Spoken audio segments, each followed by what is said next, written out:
Mesdames et messieurs, bonsoir et bienvenue à cette session d'information dont je vous présente tout de suite le sommaire. Le gouverneur militaire du Nord Kivu, le lieutenant-général Konsba, a effectué une visite de réconfort à Tchanzu où a eu lieu l'incursion de M23 dans la nuit du dimanche à lundi. Le gouverneur rassure la population que le calme est revenu. 5e journée des éliminatoires de la Coupe du Monde Qatar 2022, les Léopards de la République démocratique du Congo affronteront demain, jeudi 11 novembre 2021, à 14 h, la Tanzanie à Dar es Salaam.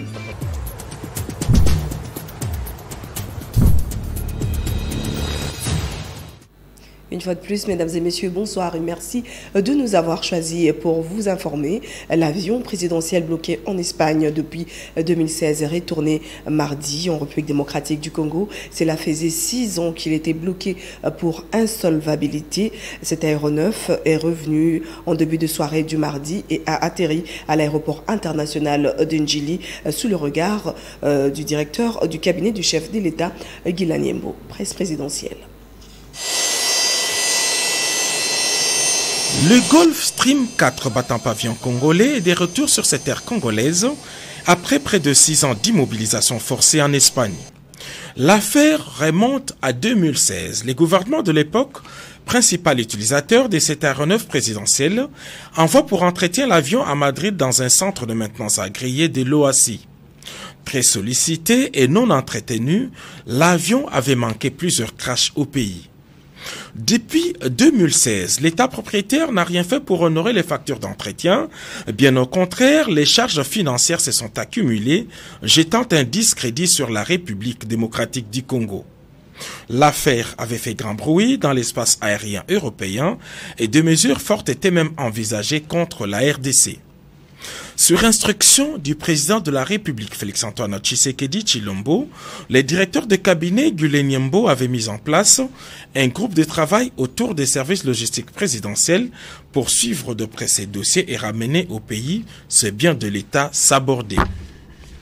Remis à neuf par les fabricants avec 2 nouveaux réacteurs Rolls-Royce, les Gulfstream de 14 places extensibles ont atterri à l'aéroport de Njili sous le regard admirateur du directeur de cabinet, visiblement soulagé d'avoir à la fois récupéré ses patrimoines de l'État et redoré l'honneur du pays. C'est une joie, c'est une fierté pour un pays. Je pense que ça, c'est un travail que j'appellerais un travail de cohérence.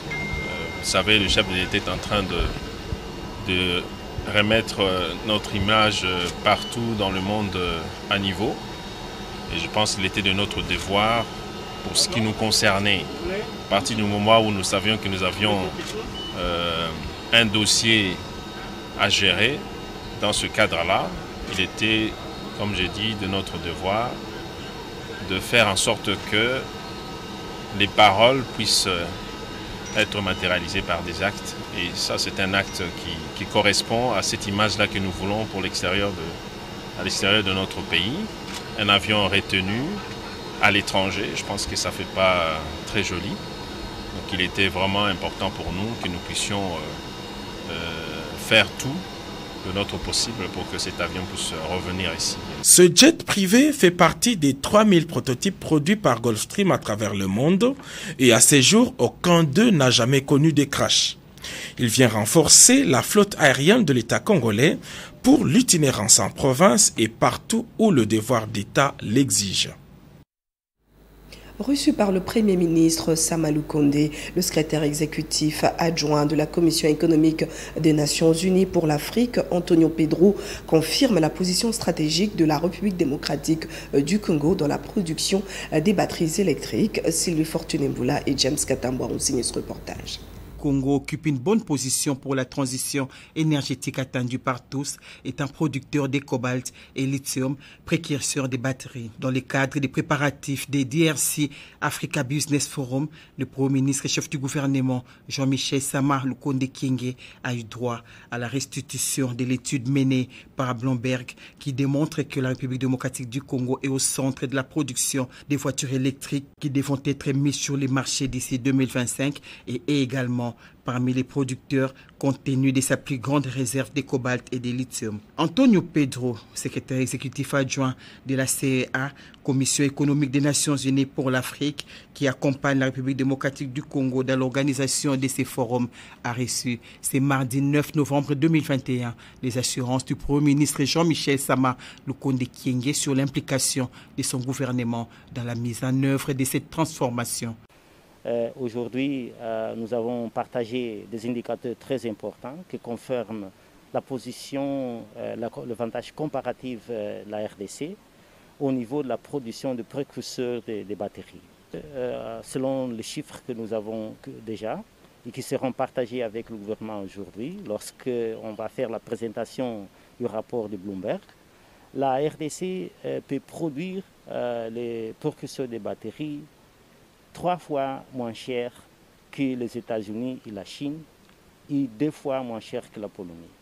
Il y a toute une structure pour accompagner cet effort, la collaboration initiale que nous avons eue avec le gouvernement pour l'organisation du forum après le forum.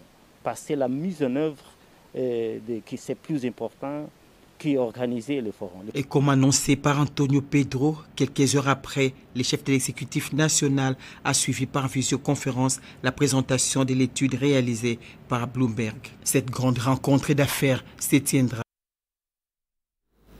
Le gouverneur militaire de la province du Nord Kivu, le lieutenant Constant Ndima, s'est adressé à la population de Tchanzu après la brève occupation de la localité par les M23 en début de la semaine. La situation est sous contrôle et le gouverneur appelle tous ceux qui avaient fui les combats à regagner leurs habitations. Suivez. Le 7, alors que nous venions de Béni, avec le chef d'état-major général, nous atterrissons autour de 18h30. Et après 2 heures, nous apprenons que Tchanzu est attaqué et pris par le M23. C'est la nouvelle qui était tombée. Le chef d'état-major général a fait rapport au commandant suprême qui nous a donné des ordres clairs pour dire qu'il ne veut plus entendre parler de cette situation. Que nous reprenons rapidement Tchanzu, que nous l'avions pris depuis 2013 avec beaucoup de sueur et beaucoup de sang. Il ne voulait plus entendre parler de ça. Nous l'avons dit à vos ordres. Et directement, nous avons fait appel au commandant secteur Soukoula 2, qui était à Massissi, de sortir et d'intervenir rapidement. Ce qui a été fait et que nos troupes ont repris la situation depuis le 9, donc à 14 heures que nous avons repris la situation. Et nous sommes sortis aujourd'hui pour une visite d'inspection, voir la troupe et aussi encourager notre population à regagner leur domicile. Ceux qui ont traversé la frontière pour l'Ouganda doivent rentrer et que le travail commence parce qu'ils ne peuvent pas vivre en dehors de leur terre. Nous avons fait cela et c'était à la grande satisfaction de tout le monde. En image, tel qu'annoncé à l'audience précédente, la haute cour militaire qui juge au degré d'appel le prévenu Christian Kenga et Jacques Migabo pour le double assassinat de Floribert Chebeya et Fidel Bazana a effectué mercredi 10 novembre une descente à Mitindi, précisément dans les parcelles du général de brigade Zilwa Katanga Djadjidja, lui où serait enterré le corps de Fidel Bazana. Après l'ouverture de l'audience en foraine sur l'esplanade du parquet militaire de Mitindi, la haute cour militaire militaire accompagné des avocats des parties civiles, de la partie prévenue et le civilement responsable sont descendus premièrement dans la rue Palaka, sur la rue plutôt Palaka, localité des Mbala, quartier Kimvula numéro 11 dans la commune de Mongafula, où habitait le défunt Banza, l'un des gardiens des parcelles du général Djadjidja. Sur place, la haute cour militaire a interrogé la locataire Madame C. Ensuite, la cour a poursuivi la descente sur la parcelle où serait enterré le chauffeur de Floribert chez Béa. Le prévenu Jacques Migabo et Doudou ont confirmé à la cour que c'est bel et bien dans la dite parcelle qu'ils avaient enterré, bien que les faits datent de 10 ans passés. Les déclarations qu'ont soutenu les parties civiles, mais non partagées par les renseignants général Djadjidja. Le gouvernement provincial de Kinshasa tient à numériser le secteur foncier de la capitale. C'est à ce titre que le mardi 9 novembre 2021, le ministère provincial des Affaires foncières de l'Habitat est allé avec la société des DRC Spatial sensibiliser la population de la commune de Mongafula sur ce projet d'importance capitale. Papi Katassi et Guy Mawizi ont signé ce reportage. Dans l'est de la capitale, cette fois-ci, le choix a été porté sur celle de Mongafula, à l'ouest de Kinshasa, avec les mêmes objectifs, faire intégrer à la population le processus de numérisation du secteur foncier dans la capitale, avec comme résultat mettre fin à l'épineux problème de la superposition des titres fonciers. Le mardi 9 novembre, devant une assistance composée de notables, agents et cadres de la commune, religieux et autres, Madame Nelly Chassa, ministre provinciale de l'Humanisme et Habitat, aux côtés de son partenaire DXI Spatial, a loué cette nouvelle vision basée sur la géolocalisation des parcelles avec le système Octophoto. La DXI Spatial est venue nous apporter une solution quant à l'arrêt des conflits parcellaires qui sévit la commune de Mongafula et qui est en train, n'est-ce pas, de renflouer les poches des cours et tribunaux. Bien sûr, les cours et tribunaux aussi doivent fonctionner, mais c'est vraiment exagéré par rapport aux conflits qui naissent dans notre commune de Mongafula. Je suis en train de vulgariser et de sensibiliser la base à travers la ville de Kinshasa avec les partenaires DRC Spatial pour essayer d'arrêter cette hémorragie. Pour Michel Moukania, expert et représentant de la société DXI Spatial, la géolocalisation apporte beaucoup d'innovation et pourra aider le gouvernement et la population de la République du Congo. C'est un projet congolais et nous voulons que toutes les couches de la population puissent s'imprégner du projet et s'en approprier. Donc le projet consiste à la numérisation du secteur foncier. De manière simple, si une personne s'octroie une parcelle, cette parcelle-là, se trouvant sur un espace géographique donné, a une adresse qui sont la latitude et la longitude.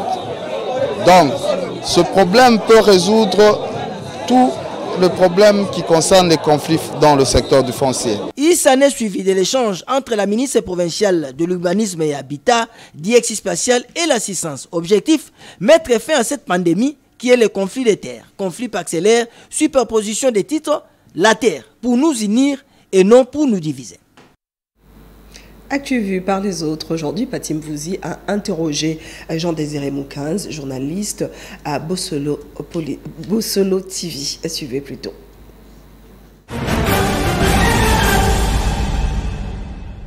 L'actualité en RDC reste dominée par la situation sécuritaire, notamment à l'est du pays, où ça fait plus de 4 jours.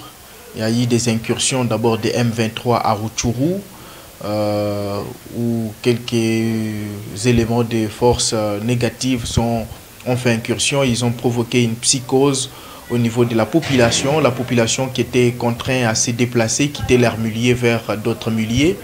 Et c'est plus tard dans la soirée du lundi que les FRDC ont pu récupérer toutes les contrées. Nous assistons à des mouvements au niveau de l'Union sacrée, notamment avec quelques menaces de départ de certains caciques d'ensemble, notamment Delis Sanga qui a quitté même l'Union sacrée, Mike Mukebaï et tant d'autres. On attend peut-être, je ne sais pas, Moïse Katumbi va aussi quitter. Ce sont là les les faits qui se présentent au niveau de la politique en RDC. L'autre actualité, c'est la chanson que le groupe MPR a sorti, cet opus qui a fait le buzz sur le plan national et international en RDC. C'est un opus qui interpelle les gouvernements, qui interpelle les dirigeants, qui interpelle toute la population et la jeunesse en particulier. Les gens ont eu à faire des analyses de toutes les façons, dans toutes les directions possibles. Mais il y a eu quand même des recadrements parce que nous avons vu le ministre des médias, de la communication et médias, Patrick Mouyaya, qui a donné le point de vue du gouvernement. Il a dit que ça n'a rien à voir avec de l'insulte au chef de l'État ou au pouvoir en place parce qu'ils ont fait juste une interpellation aux dirigeants. Parlons sport à présent dans ce journal et pour ceux qui se frottent les mains, le sélectionneur de la République démocratique du Congo, Raoul Hector Cooper et l'attaquant des Léopards, Dieu merci Mbokani, croient réaliser un bon résultat face au Taifa Star ce jeudi 11 novembre au stadium Benjamin Mpaka. Ils se sont exprimés ce mercredi au cours de la conférence de presse d'avant-match Tanzanie-RDC au siège de la Fédération tanzanienne de football. Patrick Borel Mukendi, Ndaye Ilambweshi sur les images de Rigo Mlopo. L'électionneur principal de la RDC, Raoul Hector Cooper, pense que les Léopards joueront cette rencontre avec l'intention de faire mieux. Et là où nous sommes maintenant, les matchs que nous avons, c'est les finales. Nous planifions d'une manière, comme chaque fois je dis, premièrement, c'est mon équipe. Y teniendo en cuenta también cosas de Tanzania. Et aussi nous avons dans notre tête les choses aussi de Tanzanie. Et je répète, le plus important, c'est ce que nous faisons. Nous allons faire demain. Siempre tiene que haber un plan A y un plan B. Et dans le football, il doit toujours avoir le plan A et le plan B. Porque no podemos tener una idea fija. Parce que nous ne pouvons pas avoir une idée fixe. A veces la situation de los partidos nos lleva a que haya que cambiar cosas. La situation du match nous oblige d'avoir d'autres alternatives. Le capitaine du Team Plus 243 de la RDC, Dieu merci Mbokani, croit dur comme fer que la RDC va l'emporter. Une bonne ambiance règne dans l'équipe.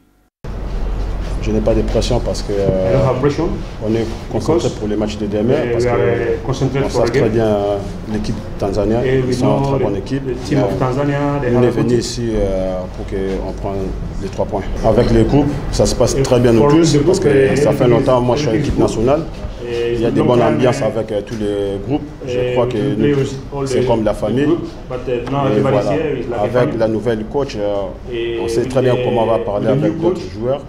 Parce que c'est le plus important qu'on soit ensemble à nous tous. Parce que c'est comme la famille, l'équipe nationale du Congo. Et voilà, pour moi, je suis plus ancien à l'équipe nationale. Moi, mon rôle, c'est pour encadrer tous les joueurs qui viennent. Et voilà, c'est ça. Les Taifa Stars de la Tanzanie et les Léopards de la RDC, match de la 5e journée des éliminatoires de la Coupe du Monde Qatar 2022, zone Afrique. Prévu ce jeudi 11 novembre à 14 h, heure de Kinshasa, le stade Benjamin Mpaka de Dar es Salaam attend plus de 30 000 supporters. Patrick Borel Mukendi nous fait dire qu'en pleine préparation, les Léopards de la République démocratique du Congo qui vont croiser les Taifa Stars de la Tanzanie en match de la 5e journée éliminatoire de la Coupe du Monde Qatar 2022 pensent que leur mission en terre tanzanienne est la victoire, rien que la victoire. Suivez.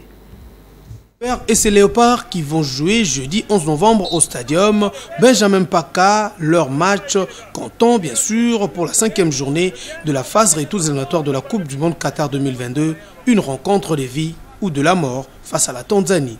Les Taifa Stars travaillent avec hargne et la concentration s'est fait lire sur le visage de chaque joueur. Nous n'avons pas droit à l'erreur. Nous sommes motivés pour arracher les 6 points. Notre présence ici, c'est pour la victoire. Oui, tu as concernant le match au point, normalement, tu as sur notre droit, il y a RRT. Il faut gagner tous les 2 matchs au point, tu as qualifié. C'est un match important et capital pour nous. Donc, se battre comme des diables sera notre objectif. Nous sommes venus pour gagner. Très important et très capital. On va donner à fond pour arracher les 3 points. Ouais, non, bien. Équipe nationale, Nazaragité, match les cas qui met. Dieu merci, nous jouerons avec motivation et l'espoir de remporter ces face-à-face, car c'est le dernier virage. Faut gagner. Faut gagner. Ça en Tanzanie, les matchs sont faciles, non. Pour les équipes nationales, il faut vraiment tout bêta, la détermination. Pour la couleur en boca, vraiment. Pour la groupe vraiment tout gagner match. Qui vivra, verra.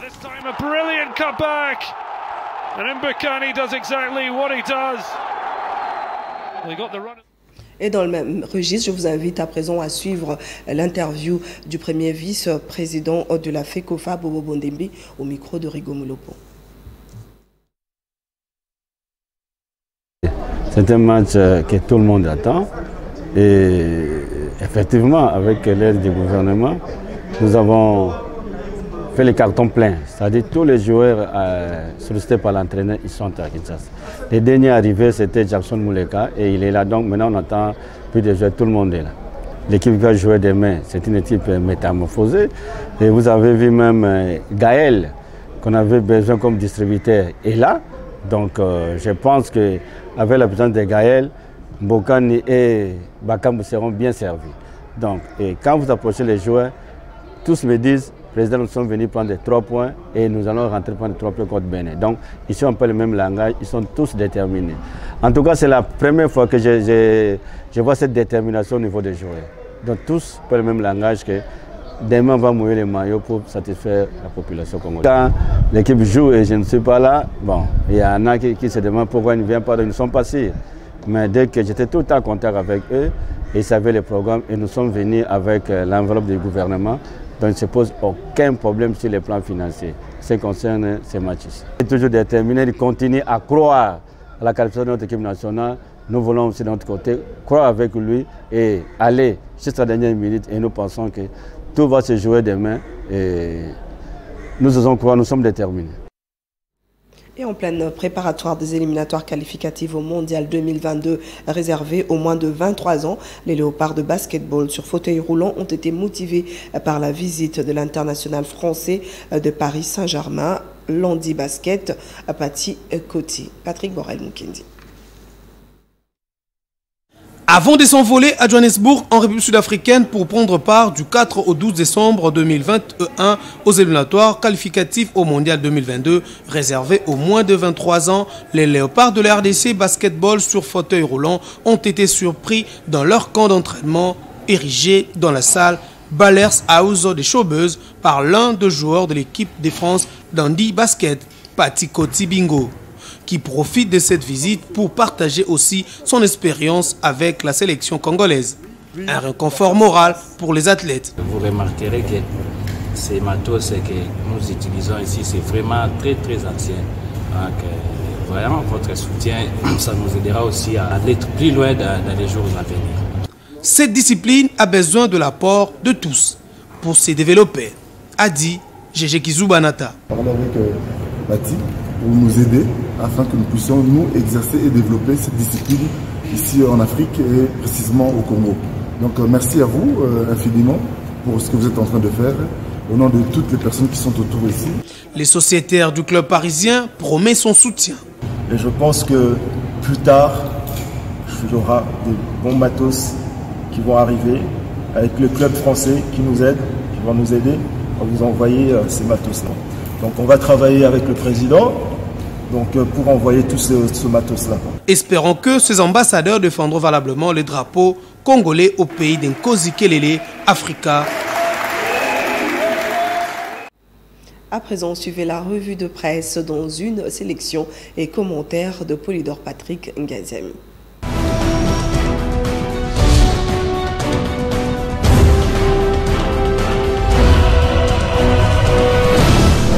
Affaire Boukangalonzo, les journaux en parlent dans leur livraison de ce mercredi. À propos, écrit Forum des As, les avocats de Matata Pogno relèvent dans leur note de plaidoirie les dispositions qui établissent l'incompétence de la Cour constitutionnelle. Plus précisément, ils demandent carrément à la Haute Cour de se déclarer incompétente au regard des articles 163, 164, 17 alinéa 2 et 62 de la Constitution et 101, 102, 103 et 105 de la loi organique relative à la Cour constitutionnelle. À les en croire, fait savoir le quotidien, un procureur général près la Cour constitutionnelle, dont la compétence pénale est strictement limitée au président de la République et au Premier ministre en fonction, ne peut pas oser requérir contre des parlementaires en vue de leur poursuite ou de leur mise en accusation. Les avocats de Matata pensent à propos que le ministère public veut conduire les juges dans l'impasse, une impasse qui risque d'humilier le pays. Raison pour laquelle il demande à la Cour de dire recevable et totalement fondé le moyen d'incompétence tel que soulevé et de se déclarer incompétente à connaître du présent litige. Cette dernière, comme annoncé, se prononcera dans 8 jours, à compter du lundi 8 novembre 2021, date de la tenue de la deuxième audience du procès Matata. Et pour Econews, la Cour constitutionnelle se trouverait placée devant ses responsabilités. Elle devra dire le droit ou trahir son serment. C'est son honneur qui est en jeu, a relevé le professeur Nyabirungu, l'un des membres du collectif des avocats de l'ancien Premier ministre Matata Ponyo. La bonne nouvelle du jour est donnée par l'avenir. Il s'agit de la reprise de Tchanzu dans le territoire de Rutshuru par les forces armées de la RDC. Des sources concordantes affirment que les FARDC sont parvenus à déloger les rebelles qui ont brièvement occupé Tchanzu et Runyoni. D'après les FARDC, fait savoir le tabloïd, ces rebelles seraient venus du Rwanda et sont identifiés comme étant les membres de l'ex-M23, ce que refute Kigali qui charge Kampala. En effet, écrit Econews, la direction de ce mouvement a, dans un communiqué, démenti être à l'origine de ces attaques qui ont eu lieu dans la région de Bunagana, à 80 km de Goma, capitale provinciale du Nord Kivu. De son côté, poursuit-il, Kigali, qui manifeste son intérêt à garder les bons rapports qu'il entretient avec Kinshasa, a plutôt chargé Kampala, qu'il soupçonne d'avoir été derrière les attaques armées du Nord Kivu. Dans la province du Nord-Ubangi, alerte le journal, un flou s'observe autour de 700 millions de francs congolais affectés à la réhabilitation de la nationale numéro 24. L'Office des routes ayant accepté avoir obtenu de l'exécutif provincial, mieux du gouverneur Isato Nzege, cette somme pour les travaux est, selon le tri-hebdomadaire, entre le marteau et l'enclume. La réhabilitation de la RN 24 est sur un avenir incertain. Certains habitants doutent déjà du véritable montant débloqué par le gouvernement provincial pour exécuter les travaux de la réhabilitation des points chauds de cette route nationale, telle que dictée par le gouvernement central sur le financement de fonds d'investissement. À cause de l'absence d'un filtre d'huile hydraulique à l'unique chargeuse pelleteuse hydraulique qui fait tout sauf rien, les travaux sont aux arrêts. Une bonne raison pour l'Office des routes. Enfin, et toujours avec le journal, la culture s'invite dans cette revue de presse avec l'interdiction de diffusion surprise des chansons Nini Tosalité et Lettres à Yachichi par la Commission nationale de censure des chansons et des spectacles CNCCS. Il s'agit plus précisément des chansons Nini Tosalité du groupe Musique Populaire de la Révolution MPR et 6 chansons de l'artiste musicien rappeur Bob Elvis, dont la célèbre Lettres à Yachichi. Selon la décision prise, les diffusions de ces œuvres ont été faites en violation des dispositions des articles portant création de la commission. Le journal rappelle que la chanson Nini Tosalité du groupe MPR peint un tableau sombre où alterne un sentiment de l'expression d'un ras-le-bol généralisé sur fond d'un changement hypothétique, nourri par la démagogie des politiques à la quête de leurs intérêts égoïstes. Ces intérêts devenus légion sont décriés par la chanson Lettres à Yachichi, dans laquelle l'artiste, tout en dédiant à Tshisekedi le père, parle sans langue de bois de tous les problèmes qui dérangent la politique congolaise. Pour la plupart des analystes, ces artistes n'ont fait que dire la vérité et cette décision inattendue ne se justifierait pas. Bonsoir.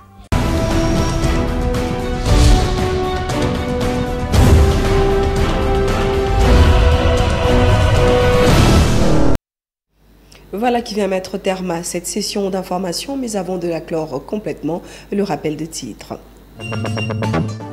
Le gouverneur militaire du Nord Kivu, le lieutenant-général Konsba, a effectué une visite de réconfort à Tchanzu où a eu lieu l'incursion de M23 dans la nuit du dimanche à lundi. Le gouverneur assure la population que le calme est revenu. 5e journée des éliminatoires de la Coupe du Monde Qatar 2022. Les Léopards de la République démocratique du Congo affronteront demain, jeudi 11 novembre 2021, à 14h, la Tanzanie à Dar es Salaam.